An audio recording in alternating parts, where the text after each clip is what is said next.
పుట్టినాక మొదటి గండం తప్పింది ఆడ తల్లికి మొదటి సాగు తప్పింది అంటారా ఆడ తల్లికి రెండో సావు అంటే ఎవరారు చేతికున్న భర్త వేయినాడే చేతికున్న గాజులు వేయినాడు కాలికున్న మట్టి వేయినాడు పచ్చని పల్లెలకు వాసి పసుములకు వాసి మూలకు గుస్తుంద పెట్టి తెరదీర కట్టి తెరదైకి తెచ్చి మూలకు గుస్తుంద పెట్టి ముండతాపం వేసినాడు ఆడ తల్లికి రెండో సావు అంటారు ఇచ్చిన దేవుడు మొచ్చి కొండవాగా ఆడ తల్లికి మూడో సావు అంటారు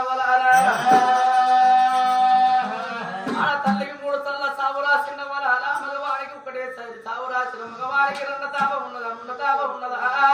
మూడు లగ్గాలు వేసుకున్నా నాలుగో లగ్గాలకి చెయ్యట్టుడు మగవాడ వరాలా వాడు వీళ్ళకు చెల్లాలి ఏడుగురు అన్నగల్ల వరాలా తోడబుట్టే శిరను ఎత్తుకోడు చలదండి శివారి కలకల కలకల కన్నీరు నీతుంటారా